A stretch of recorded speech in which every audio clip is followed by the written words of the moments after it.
Hello friends, welcome to our channel Your Career Point. दोस्तों, आज से मैं एक नया सेशन शुरू कर रहा हूँ। यूके ट्रिपल एस सी आपके अपकमिंग एग्ज़ाम होते हैं जो वनडे एग्ज़ाम, उसके लिए इंपॉर्टेंट रहेगा ये सेशन। इसमें मैंने जनरल मिक्स पेपर बनाया है, जैसा कि वनडे एग्ज़ाम में यूके ट्रिपल एस सी आपसे पूछता है। ये पटवारी लेखपाल के लिए इंपॉर्टेंट रहेगा। पहला इसका पेपर ही होगा पटवारी लेखपाल का, उसके बाद फॉरेस्ट गार्ड, बंदी रक्षक, पुलिस कांस्टेबल, फायरमैन और लास्ट में आपका एसआई का पेपर होगा, जिसमें जनरल पेपर आएगा। तो इसमें मैंने मिक्स पेपर लिए हैं। इसमें उत्तराखंड जीके, हिंदी और ऑल जीके के क्वेश्चन है। Same UK triple S C की सिलेबस के अकॉर्डिंग मैंने ये टेस्ट सीरीज तैयार की है, तो ये पेपर के लिए इंपॉर्टेंट रहेगा। थंबनेल में मैंने आपसे 2 क्वेश्चन पूछे हैं। सेम ऐसे ही क्वेश्चन आपको इस टेस्ट सीरीज में देखने को मिलेंगे। पहला क्वेश्चन ये है, व्योममित्र क्या है, और सेकंड क्वेश्चन ये है कि तुलसीदास ने रामचरितमानस में किस नदी को सुरसुरी धारा कहा है। तो ऐसे ही क्वेश्चन आपको इसमें देखने को मिलेंगे। मैंने कहा है ये मिक्स पेपर है, इसमें उत्तराखंड जीके, हिंदी और ऑल जीके क्वेश्चन रहेंगे। UK triple S C syllabus के अकॉर्डिंग मैंने ये टेस्ट सीरीज तैयार की है। तो चलिए शुरू करते हैं। आज ये पार्ट नंबर 1 है, इसके और भी पार्ट आते रहेंगे, आप चैनल के साथ बने रहिए। तो चलिए शुरू करते हैं। ये टेस्ट नंबर पहला है, ये पहला पार्ट है ये। चलिए स्टार्ट करते हैं। तो पहला क्वेश्चन ये है आपके सामने, यूर करियर पॉइंट चैनल को आप सब्सक्राइब जरूर कीजिए और बेल आइकन को दबा दीजिए। इसमें आपको ऐसे ही टेस्ट सीरीज मिलती रहेगी। तो ये ऑल मिक्स पेपर का पार्ट नंबर 1 है आपके अपकमिंग एग्जाम के लिए, जिसमें पटवारी लेखपाल और जिसमें भी जनरल सिलेबस होता है उसके लिए इंपॉर्टेंट रहेगा। तो तो पहला क्वेश्चन है, व्योममित्र क्या है। तो व्योममित्र इनमें से क्या आंसर होगा बताइए। तो इसमें से जो व्योममित्र है ये इसरो द्वारा एक निर्मित ह्यूमनॉइड रोबोट है। तो इसमें ए राइट आंसर हो जाएगा, इसरो द्वारा निर्मित एक ह्यूमनॉइड व्योममित्र। इंपॉर्टेंट क्वेश्चन है ये करंट अफेयर का क्वेश्चन है, तो इंपॉर्टेंट रहेगा। स्पेस से भी क्वेश्चन बनते हैं वनडे एग्जाम में, आपने प्रीवियस पेपर देखे होंगे, वहाँ पे उन्होंने यहाँ से क्वेश्चन बनते हैं। जैसे कि वीडियो पेपर में आया था, जो आपका 4-5 दिसंबर को पेपर हुआ था, वहाँ से स्पेस से 2 क्वेश्चन पूछे गए थे। उसमें से एक क्वेश्चन पूछा गया था कि जो चंद्रयान 2 मिशन था वो किससे लॉन्च किया गया था, किस व्हीकल से। तो वो था GSLV MK3। GSLV MK3 rocket से हमने, सॉरी व्हीकल से हमने इसे लॉन्च किया था, चंद्रयान 2। तो ऐसा क्वेश्चन आया था उसमें, जो चंद्रयान 2 रॉकेट है हमने किससे लॉन्च किया था। तो हमने लॉन्च किया था GSLV MK3 से। ये वीडियो एग्जाम हुआ था जो 5 तारीख की सेकंड शिफ्ट में पूछा गया था। तो वैसे ही मैंने इसमें क्वेश्चन सेट किया है। ये भी आ सकता है पेपर में कि व्योममित्र क्या है, क्योंकि इसरो द्वारा तैयार किया गया ह्यूमनॉइड रॉबोट है। तो ये राइट आंसर इसका ए हो जाएगा, एयर, इसरो द्वारा निर्मित ह्यूमनॉइड। और इंपॉर्टेंट है, इसे नोट जरूर करना। यहाँ से आपको निश्चित ही क्वेश्चन देखने को मिलेंगे, आप बस भरोसा बनाए रखिए चैनल के साथ। आप निश्चित ही आपको यहाँ से क्वेश्चन देखने को मिलेंगे। जब आपका पेपर होगा तो आप इस टेस्ट सीरीज़ को एक बार फिर से देख लेना, यूट्यूब में मिलेगा आपको, यहाँ से निश्चित क्वेश्चन देखने को मिलेंगे। तो इसका राइट आंसर क्या हो जाएगा, इसरो द्वारा निर्मित एक ह्यूमनॉइड है ये व्योममित्र। तो ए राइट आंसर हो जाएगा इसमें। सेकंड क्वेश्चन देखते हैं। इसमें मैंने इंग्लिश वर्जन भी दिया है, जो इंग्लिश मीडियम के छात्र हैं उनको कोई प्रॉब्लम नहीं होगी, यहाँ पे मैंने दे रखा है, पढ़ सकते हैं। और हिंदी वालों के लिए ये है, निम्नलिखित में से कौन सा क्षेत्रफल की दृष्टि से भारत का सबसे छोटा केंद्र शासित प्रदेश है।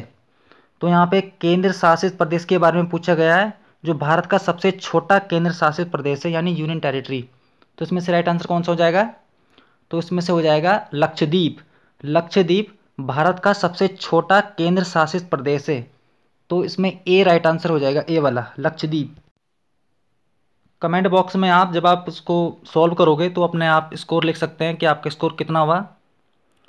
UK triple S C syllabus के अकॉर्डिंग मैंने ये टेस्ट सीरीज कराई है, इसमें मैंने वही क्वेश्चन बनाए, इंपॉर्टेंट रहेंगे। चलिए नेक्स्ट क्वेश्चन देखते हैं। सरस्वती सम्मान किसके द्वारा प्रायोजित होता है। ठीक है, तो ये किसके द्वारा स्पॉन्सर है, तो ये है इनमें से के बिरला फाउंडेशन।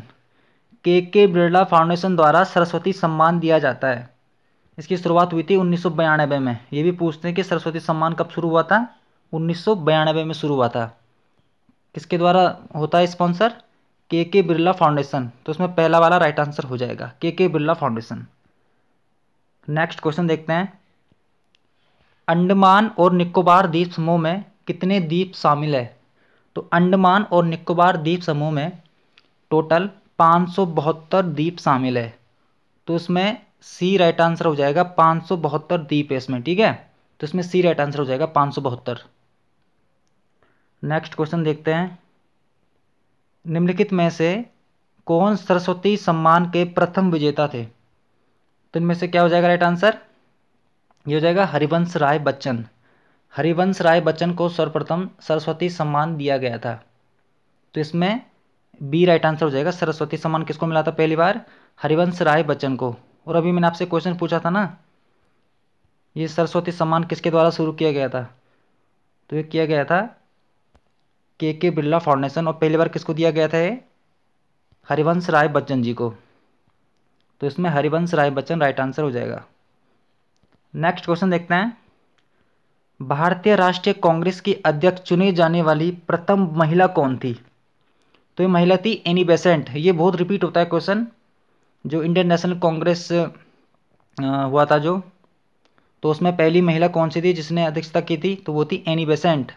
अगर पूछता है कि इनमें से पहली भारतीय कौन सी थी, तो भारतीय थी सरोजिनी नायडू।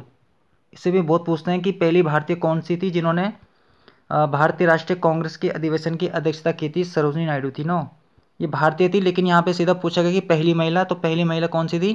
तो पहली महिला थी एनी बेसेंट। इसमें एनी बेसेंट राइट आंसर हो जाएगा, एनी बेसेंट।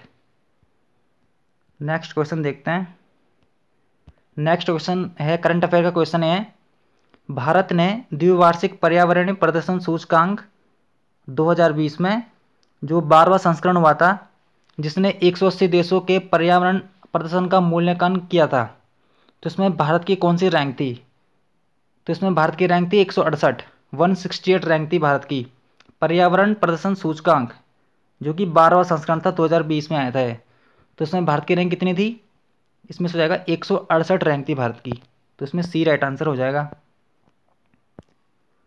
प्राचीन बौद्ध ग्रंथ में निम्न में से कौन सी भाषा में लिखा गया था? जो प्राचीन बौद्ध ग्रंथ था किस भाषा में लिखा गया था? पाली भाषा में। इसे भी बहुत पूछते हैं, तो इसका राइट आंसर क्या हो जाएगा? पाली भाषा हो जाएगा, पाली। नेक्स्ट क्वेश्चन है इसमें, निम्नलिखित में से कौन सा पद भारत के संविधान के अनुच्छेद 76 के तहत एक संवैधानिक पद है? तो आर्टिकल 76 में किसका मेंशन किया गया है? Attorney general of India, Bharat का महान्यायवादी। से बहुत पूछते हैं कि भारत का महान्यायवादी कौन से आर्टिकल में है? तो आर्टिकल 76 में है। तो इसमें इसका राइट आंसर क्या हो जाएगा? डी हो जाएगा, भारत का महान्यायवादी आर्टिकल 76 में है। नेक्स्ट क्वेश्चन है, भारतीय संविधान का निम्नलिखित में से कौन सा अनुच्छेद नागरिकों के लिए समान नागरिक संहिता से संबंधित है? तो समान नागरिक संहिता, यूनिफॉर्म सिविल कोड, तो ये आर्टिकल 44 में इंपॉर्टेंट क्वेश्चन है, जो कि SSC जो हाई कोर्ट का पेपर कंडक्ट करवाया गया था, फैमिली कोर्ट वाला पेपर 140 नंबर का, उसमें ये क्वेश्चन आया था। और इससे पहले भी पूछा जा चुका है कि समान नागरिक संहिता कौन से आर्टिकल में है? तो ये आर्टिकल 44 में इंपॉर्टेंट क्वेश्चन है। ये सिर्फ गोवा में है, ठीक है, गोवा में ये लागू है। आर्टिकल 44 है, इंपॉर्टेंट क्वेश्चन है, रिपीट क्वेश्चन है, जो कि SSC ने पूछा है क्वेश्चन। तो इसका राइट आंसर क्या हो जाएगा? आर्टिकल 44 हो जाएगा। नेक्स्ट क्वेश्चन देखते हैं, कर्क रेखा निम्नलिखित में से किस भारतीय राज्य से नहीं गुजरती है? और कर्क रेखा से भी क्वेश्चन पूछे जाते हैं, इंपॉर्टेंट क्वेश्चन रहेगा है। तो आपको पता है कर्क रेखा भारत के 8 राज्यों से होकर गुजरती है। तो इनमें से पूछा गया कि कौन से राज्य से नहीं गुजरती है? तो ये ट्रॉपिक ऑफ कैंसर नहीं गुजरती है आपकी असम से, बाकी छत्तीसगढ़ से गुजरती है, त्रिपुरा से गुजरती है, झारखंड से गुजरती है, लेकिन असम से कर्क रेखा नहीं गुजरती। इंपॉर्टेंट क्वेश्चन है, ये क्वेश्चन भी हाई कोर्ट में आया था, लेकिन उन्होंने पूछा था, उसमें कुछ और क्वेश्चन था, ऑप्शन दे रखे थे, क्योंकि 8 राज्य है ना, तो उन 8 राज्यों से छांट छांट के क्वेश्चन पूछा जाता है। तो इसमें से असम ऐसा राज्य है जहां से कर्क रेखा नहीं गुजरती है, बाकी इन तीनों राज्यों से होकर गुजरती है। इंपॉर्टेंट क्वेश्चन है, मैं फिर से रिपीट कर रहा हूं, मैंने वैसे क्वेश्चन सेट किया है जो यूके SSC वनडे एग्जाम में आपसे पूछता है। जनरल पेपर इंपॉर्टेंट रहेगा, अभी आपके बहुत सारे पेपर होने हैं जिसमें जनरल पेपर आएगा, तो आपको ऐसे ही क्वेश्चन देखने को मिलेंगे, आपको ऐसे ही तैयारी करनी पड़ेगी इन क्वेश्चनों की। नेक्स्ट क्वेश्चन देखते हैं, निम्नलिखित में से किस राज्य में विंध्य रेंज स्थित नहीं है? विंध्य रेंज स्थित नहीं है। तो इसमें से कौन सा राइट आंसर हो जाएगा? इसमें से हो जाएगा राजस्थान। राजस्थान में विंध्य रेंज स्थित नहीं है, विंध्य रेंज। बाकी गुजरात में है, मध्य प्रदेश में है, उत्तर प्रदेश में है। बहुत सारे बच्चे इसमें उत्तर प्रदेश में आंसर क्लिक करते हैं, लेकिन ये गलत आंसर है। विंध्य रेंज कहाँ पे नहीं मिलेगा आपको? राजस्थान में नहीं मिलेगा। बाकी गुजरात में है, मध्य प्रदेश में है और उत्तर प्रदेश में है। तो इसका राइट आंसर क्या हो जाएगा? राजस्थान में विंध्य रेंज स्थित नहीं है। इसमें सी राइट आंसर हो जाएगा। नेक्स्ट क्वेश्चन देखते हैं, और हमारे चैनल को सब्सक्राइब जरूर कीजिए, your career point. Next question, निम्नलिखित में से कौन राज्य की विधान परिषद में कुछ सदस्यों को नामित करने की शक्ति रखता है? तो ये शक्ति किसके पास होती है जो विधान परिषद में कुछ सदस्यों को नामित करता है? तो ये कौन करेगा? राज्य की बात हो रही है, राज्य की विधानसभाओं की बात हो रही है, तो राष्ट्रपति तो नहीं करेगा। तो राष्ट्रपति के प्रसाद पेंत्र कौन होता है? राज्य का राज्यपाल होता है। जो संबंधित राज्य होते हैं ना, जो संबंधित राज्य का राज्यपाल होता है वही करता है, ठीक है। तो इसका राइट आंसर क्या हो जाएगा? संबंधित राज्य का राज्यपाल। विधान परिषद के सदस्यों को नामित करने की शक्ति किसके पास है? संबंधित राज्य के राज्यपाल के पास है। तो उसमें डी राइट आंसर हो जाएगा। महात्मा गांधी ने भारत छोड़ो आंदोलन निम्नलिखित में से किस शहर से शुरू किया गया था? तो आपको पता ही है, महात्मा गांधी द्वारा जो भारत छोड़ो आंदोलन शुरू किया गया था 1942 में, तो इसकी शुरुआत कहाँ से हुई थी? इसकी शुरुआत हुई थी बॉम्बे से, यानी मुंबई से हुई इसकी शुरुआत। तो ये इंपॉर्टेंट क्वेश्चन है, कहाँ से शुरू किया गया था? सबको पता है कि 1942 में शुरू हुआ था भारत छोड़ो आंदोलन, क्विट इंडिया मूवमेंट। लेकिन ये कहाँ से शुरू किया गया था? बॉम्बे से। तो इसमें डी राइट आंसर हो जाएगा, बॉम्बे। नेक्स्ट क्वेश्चन देखते हैं, शिमला में स्थित संस्कृति और सभ्यता अध्ययन केंद्र का नाम क्या है? शिमला में स्थित संस्कृति एवं सभ्यता अध्ययन केंद्र का नाम क्या है? तो ये नाम क्या है इसका? इसका नाम हो जाएगा टैगोर सेंटर। इंपॉर्टेंट क्वेश्चन है ये। हिमाचल प्रदेश शिमला में है संस्कृति एवं सभ्यता अध्ययन केंद्र, इसका नाम क्या है? टैगोर सेंटर है। तो इसमें सी राइट आंसर हो जाएगा, टैगोर सेंटर। इंपॉर्टेंट क्वेश्चन है, नोट जरूर करना। टैगोर सेंटर का राइट आंसर हो जाएगा। नेक्स्ट क्वेश्चन है, राजा अशोक की उस पुत्री का क्या नाम था जिसे उसने एक बौद्ध मिशनरी के कर्तव्यों को निभाने की जिम्मेदारी दी थी? तो उसका नाम क्या था? उसका नाम था संघमित्रा। इसमें डी राइट आंसर हो जाएगा, संघमित्रा था उसका नाम। रिपीट कर रहा हूं क्वेश्चन, राजा अशोक की उस पुत्री का नाम क्या था जिसने एक बौद्ध मिशनरी के कर्तव्यों को निभाने की जिम्मेदारी दी थी? तो वो थी संघमित्रा। तो इसमें डी राइट आंसर हो जाएगा, संघमित्रा। नेक्स्ट क्वेश्चन है, कावाराती इनमें से किस केंद्र शासित प्रदेश की राजधानी है? तो ये राजधानी किसकी है? ये राजधानी है लक्षद्वीप की। तो इसमें डी राइट आंसर हो जाएगा। इंपॉर्टेंट क्वेश्चन है, रिपीटेड क्वेश्चन है, बहुत पूछते हैं इसको कि लक्षद्वीप की राजधानी कौन सी है? तो लक्षद्वीप की राजधानी क्या है? कावाराती है। इंपॉर्टेंट क्वेश्चन है, डी राइट आंसर हो जाएगा इसमें, लक्षद्वीप। नेक्स्ट क्वेश्चन है, भारतीय संविधान के अनुसार लोकसभा के सदस्यों की कुल संख्या कितनी अधिक नहीं हो सकती है? तो इसका राइट आंसर क्या हो जाएगा? तो ये हो जाएगा 552। 552 इसका राइट आंसर हो जाएगा। 552 नहीं हो सकती ज़्यादा से ज़्यादा, ठीक है। तो इसमें ए राइट आंसर हो जाएगा, 552 ए। नेक्स्ट क्वेश्चन है,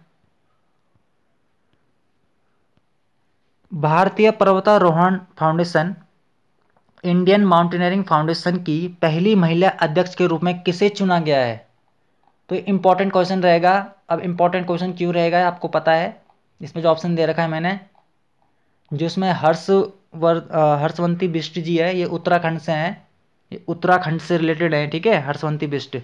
तो इन्हें ही भारतीय पर्वतारोहण फाउंडेशन यानी इंडियन माउंटेनियरिंग फाउंडेशन का अध्यक्ष चुना गया है। तो इसमें डी राइट आंसर हो जाएगा, हर्षवंती बिष्ट। इंपॉर्टेंट क्वेश्चन है, उत्तराखंड का क्वेश्चन है, उत्तराखंड करंट अफेयर का क्वेश्चन है। ये क्वेश्चन आपको जरूर देखने को मिलेगा एग्जाम में।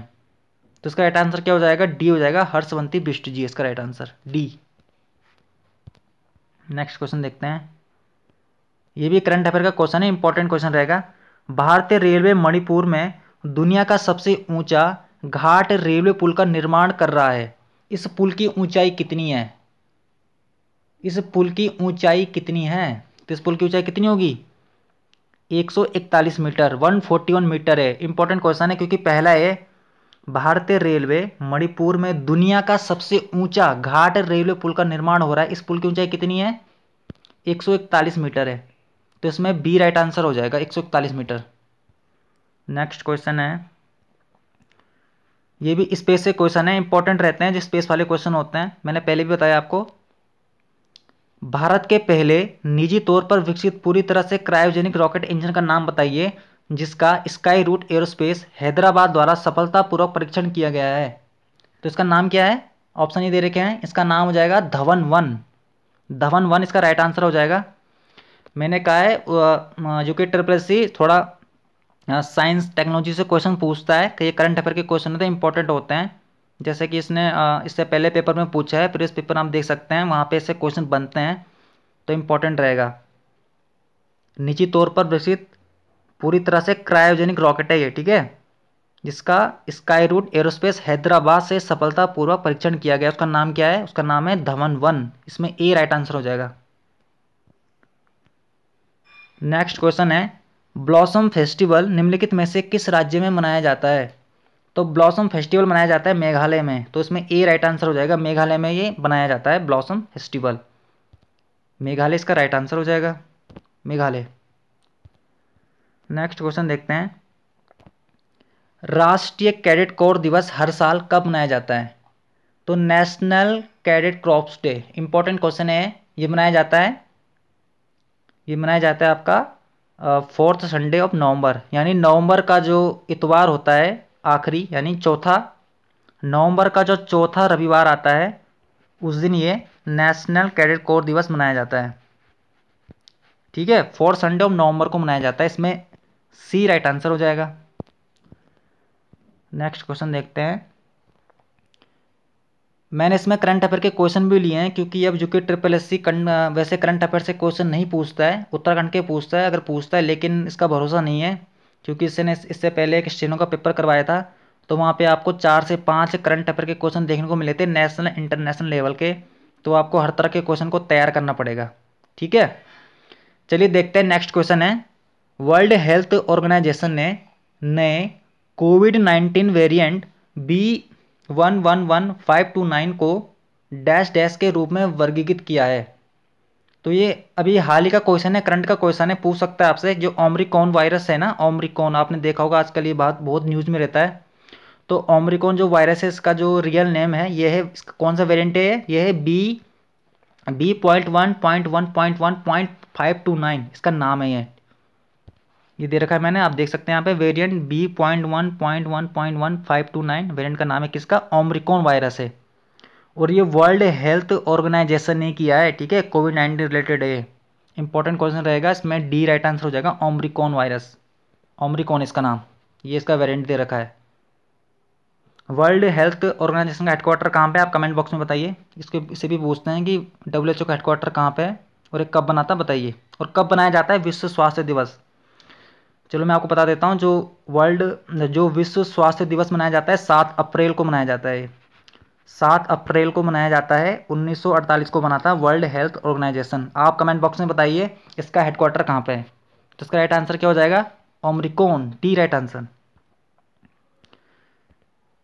फिर से करंट अफेयर का क्वेश्चन है, शंघाई सहयोग संगठन यानी शंघाई कॉरपोरेशन ऑर्गेनाइजेशन सरकार के प्रमुखों की परिषद की 20वीं बैठक कहाँ आयोजित की गई थी? कहाँ आयोजित की गई थी ये?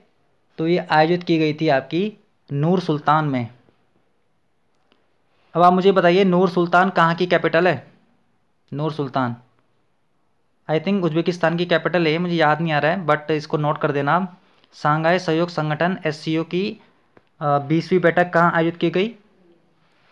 नूर सुल्तान में, इसमें ए राइट आंसर हो जाएगा।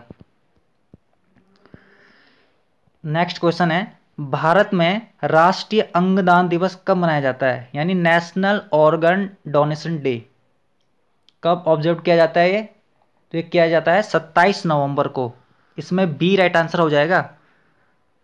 और इम्पोर्टेंट ऐसे क्वेश्चन बनते हैं, ये पूछा जाता है कि ये दिवस कब मनाया जाता है, नेशनल इंटरनेशनल जो रिपीट होते हैं क्वेश्चनों में, वो एग्जाम में आते हैं, तो आपको नोट करना पड़ेगा।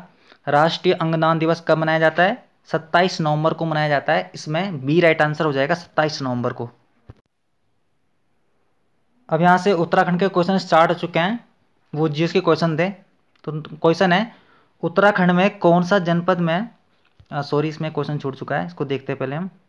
हाँ, निम्नलिखित में से कौन सा बुग्याल उत्तरकाशी में स्थित नहीं है? तो उनमें से उत्तरकाशी में कौन सा बुग्याल नहीं मिलेगा आपको? पुष्टारा बुग्याल है वहाँ पे, पुष्टारे की है। देवक्यारा बुग्याल भी है, चांयसील बुग्याल भी उत्तरकाशी में है, लेकिन जोराई बुग्याल उत्तरकाशी में नहीं है। तो जोराई बुग्याल आपको कहाँ मिलेगा? ये मिलेगा आपको टिहरी गढ़वाल में। इसमें से जोराई बुग्याल उत्तरकाशी में नहीं है क्योंकि टिहरी गढ़वाल में है। बाकी पुष्टारा बुग्याल, देवक्यारा बुग्याल और चांयसी बुग्याल कहाँ पे है? उत्तरकाशी में है। तो इसमें हो जाएगा डी राइट आंसर, जोराई बुग्याल। ये उत्तरकाशी में नहीं है, टिहरी गढ़वाल में है। इसमें डी राइट आंसर हो जाएगा। उत्तराखंड में कौन से जनपद में पुरुष साक्षरता की दृष्टि से प्रथम स्थान पर है? तो पुरुष साक्षरता आपको किस जिले में मिलेगी? ये मिलेगी आपको रुद्रप्रयाग जिले में। रुद्रप्रयाग जिले में पुरुष साक्षरता दृष्टि पर प्रथम स्थान पर रखता है। और रुद्रप्रयाग की जो पुरुष साक्षरता दर है यह है 93.90%। इंपॉर्टेंट क्वेश्चन है। रुद्रप्रयाग में आपको पुरुष साक्षरता दर सबसे अधिक मिलेगी, जो कि पहले स्थान पर है रुद्रप्रयाग। इसमें जाएगा C right answer, Rudraprayag. Next question है, राज्य के सबसे बड़े हिमनद गंगोत्री ग्लेशियर की लंबाई व चौड़ाई कितनी है? जो राज्य का सबसे लंबा हिमनद है ना, गंगोत्री ग्लेशियर की लंबाई और चौड़ाई है, इसमें हो जाएगा राइट आंसर 30 किलोमीटर से 2 किलोमीटर। कितना हो जाएगा इसमें? गंगोत्री ग्लेशियर की लंबाई है 30 किलोमीटर और चौड़ाई है 2 किलोमीटर। इसमें डी राइट आंसर हो जाएगा, डी वाला। नेक्स्ट क्वेश्चन है, निम्नलिखित में से किस जनपद में प्रकटेश्वर गुफा स्थित है? तो प्रकटेश्वर गुफा आपको कहाँ पे मिलेगी? तो ये मिलेगी आपको उत्तरकाशी में। कहाँ पे प्रकटेश्वर गुफा? उत्तरकाशी। उत्तरकाशी में कहाँ पे? उत्तरकाशी में पड़ता है ब्रह्मखाल। ब्रह्मखाल में आपको प्रकटेश्वर गुफा देखने को मिलेगा। तो इसमें डी राइट आंसर हो जाएगा, उत्तरकाशी में है। ओसला नामक पर्यटन स्थल किस जनपद पर है? तो ओसला नामक पर्यटन स्थल ये मिलेगा आपको, ये भी उत्तरकाशी में मिलेगा आपको। ओसला नामक पर्यटन स्थल कहाँ पे है? उत्तरकाशी में है। उत्तरकाशी में अगर बेसिक प्लेस बोलेंगे तो कहाँ मिलेगा है? उत्तरकाशी में होगा ये यमुनोत्री में। यमुनोत्री में आपको ओसला नामक पर्यटन स्थल देखने को मिलेगा। तो इसमें सी राइट आंसर हो जाएगा, उत्तरकाशी में है। ठाकुर पूर्ण सिंह नेगी ने डीएवी पीजी कॉलेज की स्थापना कब की थी? तो ठाकुर पूर्ण सिंह नेगी जी ने डीएवी पीजी कॉलेज की स्थापना की थी 1902 में। डीएवी पीजी कॉलेज कहाँ पे मिलेगा? देहरादून में। सबको पता है देहरादून में है डीएवी पीजी कॉलेज। की स्थापना किसने की थी? ठाकुर पूर्ण सिंह नेगी ने। कब की थी? ये की थी इन्होंने 1902 में। तो इसका राइट आंसर क्या हो जाएगा? 1902। क्षेत्रफल की दृष्टि से नेक्स्ट क्वेश्चन है, क्षेत्रफल की दृष्टि से रुद्रप्रयाग का राज्य में कौन सा स्थान है? जो क्षेत्रफल की दृष्टि से रुद्रप्रयाग का राज्य में 12वां स्थान है। इसका क्षेत्रफल कितना वर्ग किलोमीटर है? क्षेत्रफल इसका कितना वर्ग किलोमीटर मिलेगा आपको? 1984 वर्ग किलोमीटर है ये। 1984 वर्ग किलोमीटर ये। तो इसमें 12वां स्थान है रुद्रप्रयाग का क्षेत्रफल के अकॉर्डिंग, 12वां। तो इसमें डी राइट आंसर हो जाएगा। राज्य का प्रथम समाचार पत्र द हिल्स का प्रकाशन 1842 में कहां से हुआ था? तो ये हुआ था मसूरी से। द हिल्स समाचार पत्र का प्रकाशन कब से हुआ था? मसूरी में, वहां से हुआ था ना, मसूरी से। 1842 में हुआ था। कौन थे इसके संपादक? ये थे जॉन मैकिनन। जॉन मैकिनन ने किया था द हिल्स का संपादन, मैकिनन। तो इसमें डी राइट आंसर हो जाएगा, मसूरी। चंद्रकुमार बर्तवाल शोधपीठ कहाँ स्थित है? तो चंद्रकुमार बर्तवाल शोधपीठ है मसूरी में। कहाँ पे है ये? मसूरी में, मसूरी। ए राइट आंसर हो जाएगा इसमें। किस स्थान को गंगोत्री यमुनोत्री का प्रवेश द्वार कहते हैं? गंगोत्री और यमुनोत्री का प्रवेश द्वार किसे कहेंगे? मसूरी को कहेंगे ना। तो इसमें सी राइट आंसर हो जाएगा। तुलसीदास ने रामचरितमानस में किस नदी को सुरसुरी की धारा कहा है? तो ये कहा है इन्होंने मंदाकिनी नदी को। इसमें ए राइट आंसर हो जाएगा। इंपॉर्टेंट क्वेश्चन है। रामचरितमानस में सुरसुरी की धारा को क्या कहा गया है? मंदाकिनी। उसके लेखक कौन है? तुलसीदास ही है ना, तो तुलसीदास ने कहा है मंदाकिनी को सुरसुरी धारा। ए राइट आंसर हो जाएगा। ये क्वेश्चन मैंने आपसे थंबनेल में पूछा था, इसका आंसर आपको मिल गया होगा। निम्नलिखित में से किस जनपद से रुद्रप्रयाग की सीमा नहीं लगती है? बताइए, इनमें से कौन से जनपद की सीमा रुद्रप्रयाग से नहीं लगती है? इसमें हो जाएगा बागेश्वर। बागेश्वर की नहीं लगती है, बाकी पौड़ी की लगती है, चमोली की लगती है, उत्तरकाशी की लगती है। तो बागेश्वर की इसमें रुद्रप्रयाग से सीमा नहीं लगती है। इसमें सी राइट आंसर हो जाएगा। भारत सरकार की स्नो लेपर्ड परियोजना 1990-91 के तहत किस अभयारण्य को प्रतिबंधित किया गया था? बताइए इसका आंसर। इसका आंसर क्या हो जाएगा? गोविंद वन्यजीव अभयारण्य। गोविंद वन्यजीव अभयारण्य को स्नो लेपर्ड परियोजना 1990-91 के तहत प्रतिबंधित किया गया था। इंपॉर्टेंट क्वेश्चन है, ये भी पूछते हैं कि स्नो लेपर्ड परियोजना कब से लागू हुई?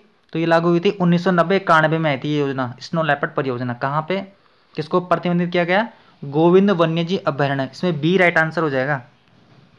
निम्नलिखित में से किस बुग्याल में मक्खन की होली खेली जाती है, जिसे स्थानीय भाषा में अंडूडी उत्सव भी कहा जाता है? अंडूडी उत्सव। तो इजी क्वेश्चन है, कहाँ मनाते हैं हम? ये मनाते हैं हम दायरा बुग्याल में। इसमें ए राइट आंसर हो जाएगा। दायरा बुग्याल में खेली जाती है मक्खन की होली, जिसे क्या बोलते हैं? अंडूडी उत्सव। उत्तरकाशी में है ये, उत्तरकाशी में। उत्तरकाशी में कहाँ पे? भटवाड़ी ब्लॉक में। ठीक है, तो इसमें ए राइट आंसर हो जाएगा दायरा बुग्याल। 16-17 जून 2013 को आपदा को सीबीएसई ने किस नाम से, सीबीएसई बोर्ड ने किस पाठ्यक्रम में, मतलब किस नाम से पाठ्यक्रम में शामिल किया है? तो इसका नाम क्या दिया है इन्होंने? बताइए। इसका राइट आंसर हो जाएगा disaster in Uttarakhand rain of terror. A right answer हो जाएगा। सीबीएसई बोर्ड में किस नाम से पाठ्यक्रम? Disaster in Uttarakhand rain of the terror. A right answer हो जाएगा इसमें। डोईवाला चीनी मिल कब स्थापित हुआ? डोईवाला चीनी मिल स्थापित हुआ था 1930 को, 1930 में। D right answer. उत्तराखंड जल संस्थान का गठन कब किया गया? उत्तराखंड जल संस्थान का गठन किया गया था 2002 में। 2002 में बेसिक पूरी डेट पूछेगा तो 26 अगस्त को, 26 अगस्त 2002 को उत्तराखंड जल संस्थान का गठन किया गया था। कहाँ पे, कहाँ है इसका हेडक्वार्टर? देहरादून में। देहरादून में मिलेगा आपको उत्तराखंड जल संस्थान। स्थापना कब हुई इसकी? 26 अगस्त 2002 को। इसका प्रधान कार्यालय देहरादून में है। D right answer. Lal Bahadur Shastri प्रशासनिक अकादमी की स्थापना मसूरी में कब हुई थी? यानी लवासना की स्थापना कब हुई थी? मसूरी में। तो ये हुई थी 1959 को, 1959 को हुई थी, 1959 को। 1 सितंबर, फुल डेट के साथ याद रखना पड़ेगा आपको। 1 सितंबर 1959 को स्थापना हुई थी लवासना की। 31 अक्टूबर को कलर का पेपर हुआ था उत्तराखंड में, तो उसमें पूछा गया था फर्स्ट शिफ्ट में कि लवासना की स्थापना कब हुई थी। तो इन्होंने डेट के साथ पूछा था। ये सबको पता था कि 1959 में स्थापना हुई थी, लेकिन इसने पूरी डेट पूछी थी, तो बहुत बच्चों ने गलत किया था। तो फुल डेट के साथ क्या होगा इसका आंसर? 1 सितंबर 1959 को कहाँ पे हुई थी? मसूरी में। ये लवासना, लाल बहादुर शास्त्री राष्ट्रीय प्रशासनिक अकादमी। ए राइट आंसर हो जाएगा। इंपॉर्टेंट क्वेश्चन है, पूछ लिया है वैसे, फिर आ सकता है एग्जाम में। ए राइट आंसर। उत्तरकाशी के शक्ति मंदिर में प्राप्त त्रिशूल लेख में किस लिपि का प्रयोग हुआ है? बताइए। उत्तरकाशी में है ना, तो ये है, इसका राइट आंसर क्या हो जाएगा? शंख लिपि। शंख लिपि। ये भी क्वेश्चन पूछा जा चुका है एजुकेटर प्लस एग्जाम में, फैमिली कोर्ट हाई कोर्ट वाले एग्जाम में क्वेश्चन आए थे। उत्तरकाशी में है शक्ति मंदिर, वहां पे त्रिशूल लेख, किस लिपि का प्रयोग हुआ है? शंख लिपि का प्रयोग हुआ है इसमें, शंख लिपि का। त्रिशूल लेख पर नागराज वंश का विवरण अंकित है। इस लेख के अनुसार विश्वनाथ मंदिर नागवंशी राजा नागेश्वर, क्या है इसका आंसर? विश्वनाथ मंदिर नागवंशी राजा गणेश्वर द्वारा बनाया गया था। किसने किया था इसका निर्माण? इसका निर्माण किया था गणेश्वर ने। ये नागवंशी राजा थे गणेश्वर जी, इन्होंने इसका निर्माण करवाया था। कहाँ पे? उत्तरकाशी में विश्वनाथ मंदिर में ये। चलिए नेक्स्ट क्वेश्चन देखते हैं। संकलिप इसका राइट आंसर हो जाएगा। किस पर्यटक स्थल पर पहली इमारत मलिंगर होटल 1828 में बनी थी? तो ये बनी थी मसूरी में। कहाँ पे है ये मलिंगर होटल? ये है मसूरी में, मसूरी। तो इसमें बी राइट आंसर हो जाएगा, मसूरी। अब यहाँ से हिंदी के क्वेश्चन शुरू हो चुके हैं। तो यहाँ से हिंदी के क्वेश्चन शुरू हो चुके हैं। पहला क्वेश्चन है, सर्वनाम वाले वाक्य में लिंग का पता किससे चलता है? तो सर्वनाम वाले वाक्य में लिंग का पता चलता है क्रिया से। इसमें ए डी राइट आंसर हो जाएगा, क्रिया से पता चलता है ये। इसमें क्रिया राइट आंसर हो जाएगा। यूके SSC जनरल सिलेबस में 20 नंबर की हिंदी आती है, तो इंपॉर्टेंट रोल रहता है हिंदी का। आपको हिंदी भी आपको ढंग से आपको उसकी स्ट्रैटेजी तैयार करनी पड़ेगी, अच्छे से आपको पढ़ना पड़ेगा। तो ये इंपॉर्टेंट क्वेश्चन है, सर्वनाम वाले वाक्य में लिंग का पता किससे चलता है? क्रिया से चलता है। 20 नंबर की हिंदी आती है। आह वेदना मिल गई, आह वेदना मिली विदाई गीत किस नाटक में अंकित है? तो ये डीप क्वेश्चन है, यह है स्कंदगुप्त में। स्कंदगुप्त नाटक है जयशंकर प्रसाद जी का। जयशंकर प्रसाद जी के नाटक का ये एक पंक्ति है, आह वेदना मिल विदाई। ठीक है, स्कंदगुप्त इसका राइट आंसर हो जाएगा, पहला वाला। जयशंकर प्रसाद के किस नाटक का आधार कलहणहित राज तरंगिणी है? कलहणकृत, कलहण की है ना राज तरंगिणी। तो जयशंकर प्रसाद के किस नाटक का आधार है ये है राज्यश्री नाटक का आधार। तो इसमें सी राइट आंसर हो जाएगा, राज्यश्री। सुमन किस उपन्यास का पात्र है? तो सुमन किसका उपन्यास का पात्र है? सुमन है सेवा सदन का पात्र। सेवा सदन किसकी रचना है? सेवा सदन ये है मुंशी प्रेमचंद्र की रचनाएं हैं। मुंशी प्रेमचंद्र की रचनाएं। मुंशी प्रेमचंद्र छायावादी कवि, जनरल सिलेबस में दे रखा है, उत्तराखंड के सिलेबस में। तो सुमन किसका पात्र है? सेवा सदन का। आपसे पूछा था ना एक वो सिल्वर वेडिंग वाला, जसोधर बाबू किसका पात्र था? सिल्वर वेडिंग वाला। तो पात्रों से क्वेश्चन बनते हैं, तो इंपॉर्टेंट रहेगा। ये सेवा सदन में ही पात्र है सुमन का। प्रेमचंद्र की रचनाएं हैं। रूठी रानी कैसा उपन्यास है? रूठी रानी है ऐतिहासिक उपन्यास, ये भी मुंशी प्रेमचंद्र का है। तो इसमें बी राइट आंसर हो जाएगा, ऐतिहासिक उपन्यास। निम्न में से फ्रांसीसी भाषा का शब्द इनमें से कौन सा नहीं है? इसमें से फ्रांसीसी भाषा का शब्द कौन सा नहीं है बताइए? तो इसमें से हो जाएगा राइट आंसर अंग्रेज। अंग्रेज फ्रांसीसी भाषा का शब्द नहीं है। बाकी कूपन है, रेस्टोरेंट है, कोर्ट है। और यहाँ से भी क्वेश्चन बनते हैं, पूछा जाता है कि किस भाषा का शब्द है, आपने देखा होगा प्रीवियस पेपर में, तो नोट करना है। अंग्रेज फ्रांसीसी भाषा का शब्द नहीं है, बाकी तीनों है। इसका राइट आंसर हो जाएगा अंग्रेज। सेकंड क्वेश्चन है, निम्न में से तुर्की शब्द इनमें से कौन सा नहीं है? तो बारूद, बहादुर, चाकू ये तुर्की भाषा के शब्द है, जबकि बम तुर्की भाषा का शब्द नहीं है। तुर्की भाषा के शब्दों को याद करने की ट्रिक है, जो जिससे मतलब किसी का मर्डर हो सकता है, तो वैसे शब्द आपको देखने को मिलेंगे, जैसे बारूद, चाकू, इनसे आदमी मर सकता है ना। एक बहादुर उर्दू भाषा, ये तुर्की भाषा का शब्द है। एक ये भी पूछते हैं उर्दू, उर्दू उर्दू किस भाषा का शब्द है? उर्दू भी तुर्की भाषा का शब्द है, ये भी एग्जाम में आ चुका है उर्दू वाला। तो ये तुर्की भाषा के शब्द है। तो इसमें तुर्की भाषा का शब्द कौन सा नहीं है? बम हो जाएगा, ए राइट आंसर हो जाएगा इसमें। जीव का पर्यायवाची क्या है? तो जीव का पर्यायवाची क्या होता है? जीव का पर्यायवाची होता है रसना। नैसर्गिक का पर्यायवाची क्या होता है? नैसर्गिक का पर्यायवाची होता है प्राकृतिक, सी राइट आंसर। निम्नलिखित में से कौन सा शब्द सूर्य का पर्यायवाची नहीं है? तो सूर्य का इनमें से कौन सा नहीं है पर्यायवाची? प्रभाकर होता है, दिनकर होता है, दिनेश होता है, लेकिन विभागर सूर्य का पर्यायवाची नहीं है। तो इसमें बी राइट आंसर हो जाएगा, बी। विभागर नहीं है सूर्य का पर्यायवाची, बाकी ये तीनों है। चांदनी का पर्यायवाची शब्द नहीं है। तो इनमें से चांदनी का पर्यायवाची कौन सा नहीं है? चांदनी का पर्यायवाची नहीं होता है मयंक। मयंक नहीं होता है, ठीक है, क्योंकि मयंक होता है चांद का पर्यायवाची, ये अलग है। चांद और चांदनी में फर्क है, ठीक है। जो मयंक होता है ना, मयंक किसका है पर्यायवाची? चांद का है ना। और यहाँ पे क्या पूछा गया है? चांदनी। चांदनी का पर्यायवाची होता है चांदनी का पर्यायवाची होता है चंद्रातप, कौमुदी, ज्योत्सना। चंद्रातप, कौमुदी, ज्योत्सना ये चांदनी के पर्यायवाची हैं। और मयंक किसका पर्यायवाची है? मयंक है चांद का पर्यायवाची। तो इसमें राइट आंसर क्या हो जाएगा? डी। निम्नलिखित में से कौन सा शब्द सरस्वती का पर्यायवाची नहीं है? तो सरस्वती का पर्यायवाची कौन सा नहीं होता है? पद्मा। पद्मा सरस्वती का पर्यायवाची नहीं होता है। बाकी वीणा पाणी, महाश्वेता, भारती, ये सरस्वती के पर्यायवाची है। इसमें सी राइट आंसर हो जाएगा, पद्मा नहीं है सरस्वती का पर्यायवाची। जनार्दन किसका पर्यायवाची है? जनार्दन है विष्णु का पर्यायवाची। इसमें सी राइट आंसर हो जाएगा।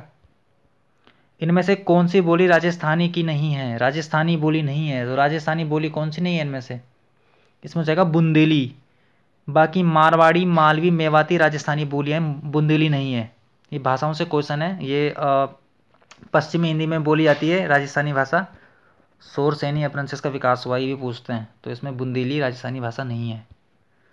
प्रेमचंद्र के अपूर्ण उपन्यास का नाम क्या है? तो यह है mangalsutra, D right answer. Mangalsutra इनका पूर्ण उपन्यास है। सर्वनाम का इनमें से कौन सा भेद नहीं है? सर्वनाम का इनमें से कौन सा भेद नहीं है? तो गुणवाचक सर्वनाम का भेद नहीं होता है। बाकी प्रश्नवाचक है, संबंधवाचक है, निजवाचक है, तो इसमें ए राइट आंसर हो जाएगा। गुणवाचक सर्वनाम का भेद नहीं होता है। नेक्स्ट क्वेश्चन देखते हैं। निम्नलिखित में से कौन सा शब्द तत्सम है? तत्सम शब्द बताइए। तत्सम, इसमें से केतकी हो जाएगा। केतकी, इसमें केतकी तत्सम है। संस्कृत भाषा से लिए मतलब ये शब्द लिए जाते हैं, तो इसमें केतकी हो जाएगा तत्सम शब्द।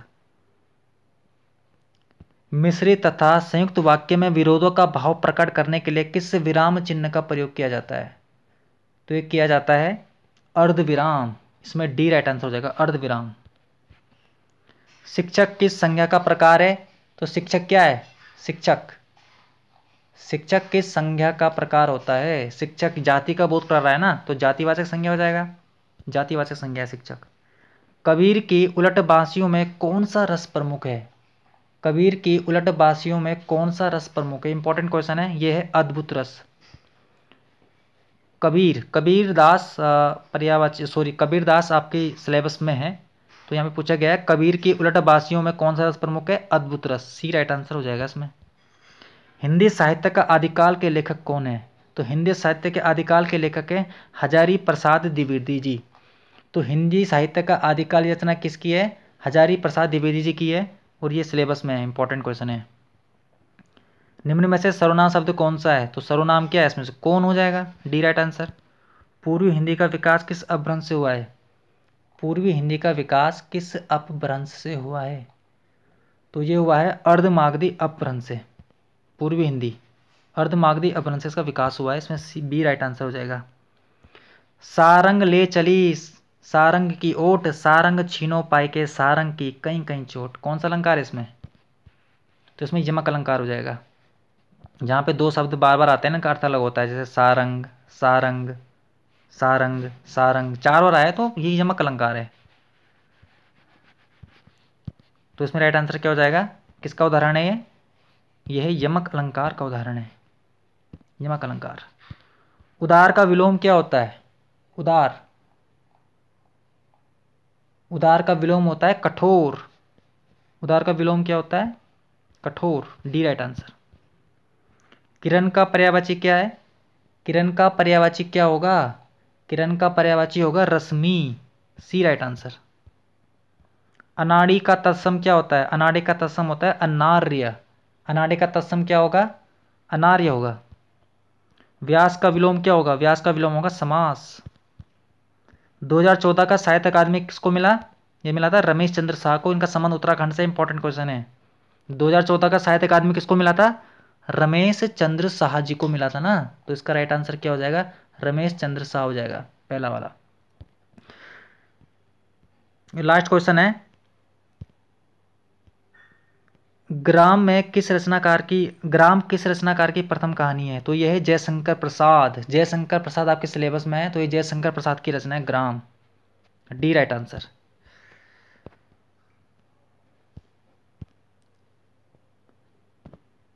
तो फ्रेंड्स, ये था आज। मैंने इसमें 100 क्वेश्चन लिए थे जो कि यूके SSS एग्जाम में आपसे पूछे जाते हैं। ऐसे पेपर आपको देखने को मिलेगा। जनरल पेपर होता है। आपके अपकमिंग एग्जाम है पटवारी, लेखपाल, फॉरेस्ट गार्ड, बंदी रक्षक, पुलिस कांस्टेबल, फायरमैन, SI, उसका जनरल सिलेबस है। सब में एक ही पेपर आएगा। बस एक कोई इंटर लेवल का है, कोई ग्रेजुएट लेवल का है, तो पेपर के लेवल में बात होती है, लेकिन जनरल सिलेबस यही है। आपको ऐसे क्वेश्चन देखने को मिलेंगे। ऐसे इसके वो सारे पार्ट आएंगे, आप इनको फॉलो जरूर करना, आपको यहाँ से निश्चित क्वेश्चन देखने को मिलेंगे, ये मेरी गारंटी है। तो चैनल की प्लेलिस्ट में जाके आप उसको मैं फोल्डर बना दूंगा, वहाँ से आप इस टेस्ट को लगाइए। जो क्वेश्चन आपको नहीं आता है उसको अपने नोटबुक में नोट करिए और उसे रिवाइज कीजिए, आपको यही क्वेश्चन देखने को मिलेंगे। तो हमारा चैनल है यूर करियर पॉइंट, इस चैनल को सब्सक्राइब जरूर करना, यूर करियर पॉइंट। अगर पसंद आए दोस्तों तो लाइक कीजिए और ज़्यादा से ज़्यादा इस वीडियो को शेयर कीजिए, ताकि अधिक से अधिक लोगों को पता चल सके, अधिक से अधिक कैंडिडेट को जो गाँव में रहते हैं, जो कोचिंग अफोर्ड नहीं कर सकते, उन्हें मैं यहाँ से फ्री में आपको कंटेंट दे रहा हूँ। तो प्लीज़ चैनल को आप शेयर कीजिए ज़्यादा से ज़्यादा और दोस्तों को मिलाइए। जब आप दूसरों के बारे में अच्छा सोचेंगे तभी आपका अच्छा होगा। तो कैसा लगा आपको ये टेस्ट? 100 क्वेश्चन लिए थे मैंने जनरल सिलेबस के। थंबनेल में मैंने आपसे 2 क्वेश्चन पूछे थे, व्योम मित्र क्या है, मैंने इसका आंसर दे दिया है, आपने देखा होगा, फिर भी बता देता हूँ। इसरो द्वारा निर्मित एक ह्यूमनॉइड रोबोट है ये व्योम मित्र।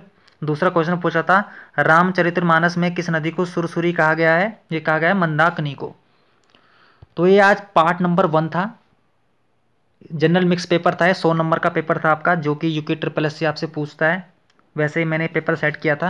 आपका स्कोर कितना हुआ कमेंट बॉक्स में जरूर दीजिए, और पेपर के लिए इंपॉर्टेंट रहेगा, मैंने बता दिया है, UK triple S general paper, ऐसे पेपर देखने को मिलेगा आपको। तो इसमें ऐसे ही और टेस्ट सीरीज आती रहेगी, बस आप चैनल को सब्सक्राइब और ज़्यादा से ज़्यादा शेयर कीजिए और लाइक जरूर कीजिए और कमेंट बॉक्स में अपना स्कोर बताइए।